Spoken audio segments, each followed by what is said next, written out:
Hey quarantine crew, welcome back to another video. We're so excited that you decided to join us again.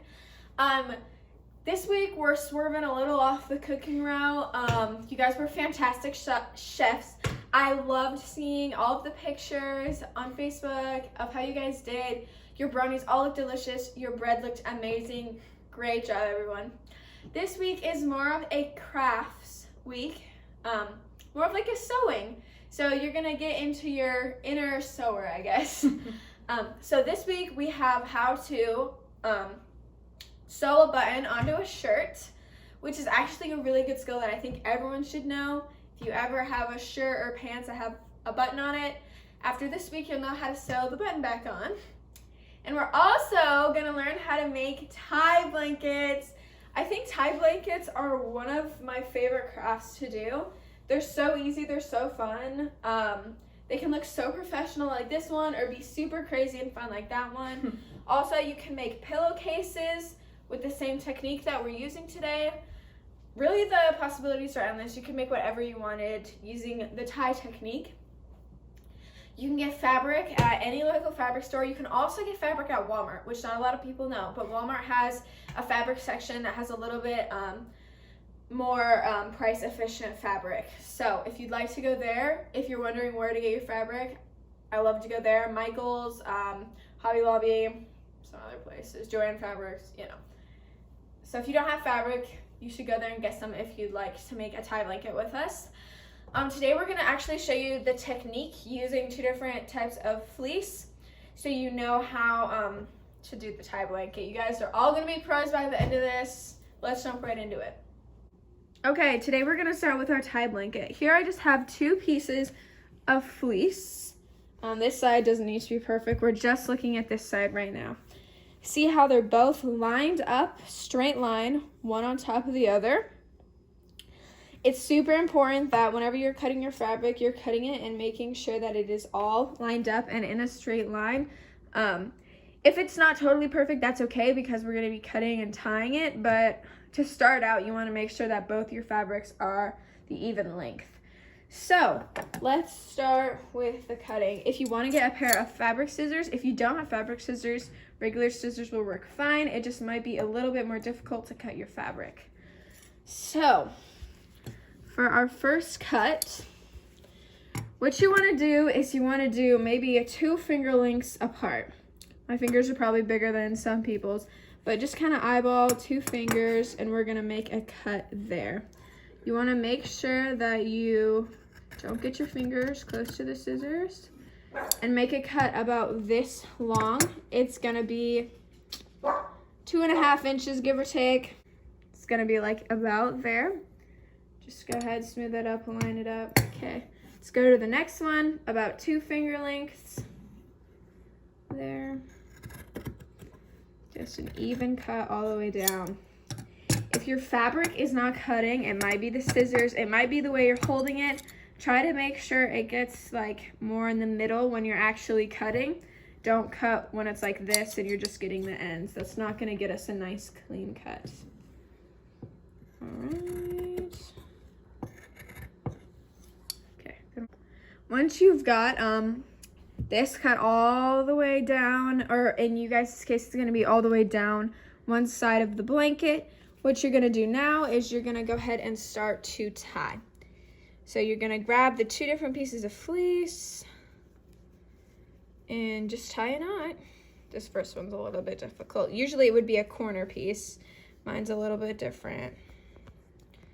Right, just a single knot. Now I'll tie the next one.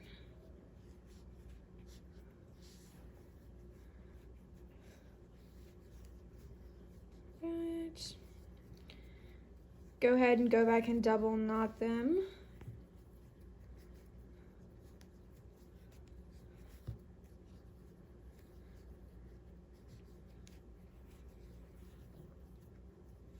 Sometimes your fabric is thick enough that it will stay with just one knot. Others, more lighter fleece material, you're gonna need to double knot it.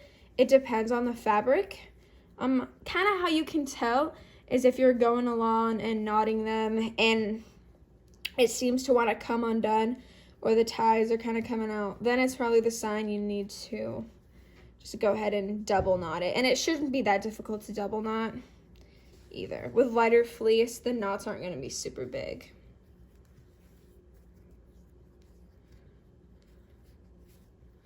Since our ties are about 2.5 inches apart, two-ish, 2 finger lengths, it should be pretty easy to tie. And since you're cutting in 2.5, 3 inches, they should be long enough. If it feels like it's like really hard to tie them, you probably did not cut them long enough, and you should just go back and fix them super quick. Okay, so I've got this whole side tied. That's what it should look like. There's the other side. Perfect tie blanket. These little knots, super perfect. Keep in mind that when you're making your tie blankets, make sure you have all the cuts in your fabric first.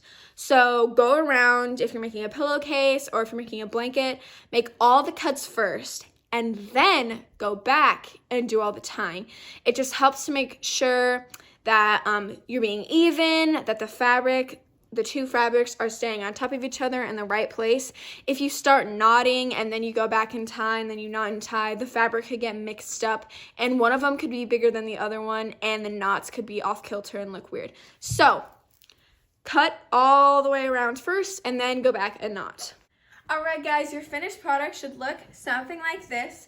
If you've made a blanket, 2 different fabrics or 1 fabric, whatever you want us to do, and knots all the way down. The corners, if you're having difficult with them, there honestly shouldn't be, it shouldn't be that much of a trouble. If it is, I'm not really sure. You might have done something wrong. But the corners, as soon as you're done cutting here, just go over here and start cutting down that way too, and they should just line up. It should be no problem. But yay, your finished product is here. If you made a pillowcase, might have looked something like this. The dimensions for a blanket and for a pillowcase are gonna be in the description below. If you don't know how much fabric to get, go ahead and look in the description down below and it'll show you how much fabric to get if you wanna make a blanket and if you want to make a pillow for a regular sized bed pillow. So now that we've done the tie blanket, we can go ahead and move on to part 2, which is learning how to sew a button. My handy dandy sister, Callan, here. She's gonna be our sewer today, super talented. We've been sewing since we were little. We used to make little pillows and just some other stuff. We can make dolls, we can sew on buttons. Our mom always wanted to teach us how to sew. And now we can pass that knowledge on to you guys. So let's get into it. Some materials that we are using today is thread. We're using white or cream thread just because most shirts use that color of thread. A needle, a threader. This is an interesting looking thing. Some of you might not have it, which is okay. It's not necessary, but it definitely helps in order to thread a needle. You're gonna obviously need a button, most important player right now, and a seam ripper. If, in our case, we are taking the button out and to cut our extra threads. Okay, so our first step is threading our needle. You're gonna take your needle and your threader and your thread. So you're going to stick the end of the threader in the hole of the needle. Okay, you're gonna grab your thread and put it through the end of the threader, that little wiry part. Just pull it through, probably 12 inches or so. Be sure to be careful around the needle. Yep. And then hold the needle and just pull the threader through. And you've got yourself a threaded needle. Perfect. You're gonna want about 2 feet in thread from where the needle is to the end of your thread. And you're gonna want a lot of this second thread. You're gonna wanna thread it through extra, just so we don't lose that thread. So once you have the correct amount of thread, go ahead and take your seam ripper and just cut the thread. Pull it taut, and there you go. Perfect, clean cut. Now we're gonna be tying our knot. So just go ahead and tie it like any other knot you would tie.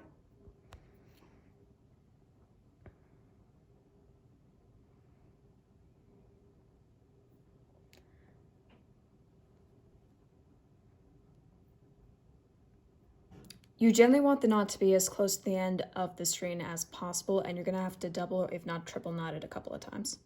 If it's not at the end of the string, it's totally okay. You can just cut off the extra.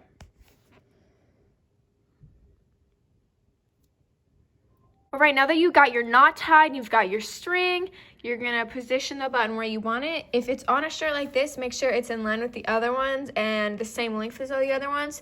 On a shirt like this, we measured that it needs to be 10 centimeters from it, so we've got it marked. Make sure it's the right side up, so that's the front, and then the other side looks like this on the button. So make sure it's the right side and matches with everything else. If we're gonna start sewing on the button, we're gonna start from the other side so that you can't see the knot. So hold the button, flip it over. Yep, just go ahead and push the needle through where you made the mark, and you can just line up one of the holes of your button on it. Just pull it through.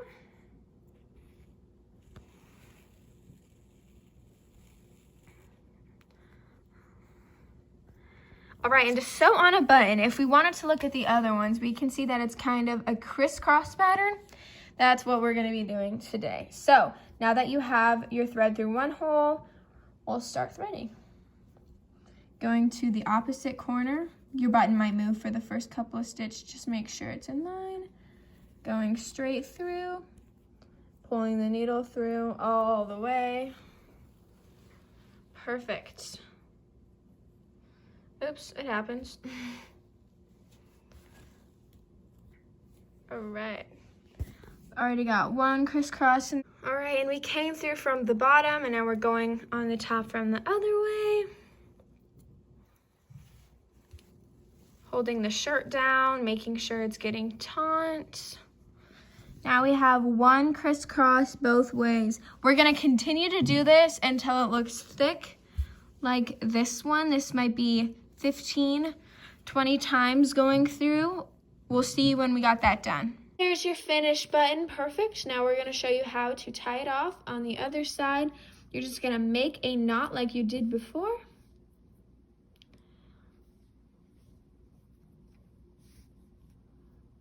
And just press it down so it's against the fabric, and there you go. There's the knot. Great job, guys! You learned how to sew a button and how to make a tie blanket. I'm so proud of you. Thanks for joining us for this week of Quarantine Crew Crafts Edition. Make sure to post all of your crafts on Facebook so we can see how you did. Leave a comment down below of what other ideas you want us to do. We're always open to ideas from you guys, and we love hearing from you and seeing how you guys are doing. We'll see you next week. See Bye. you guys.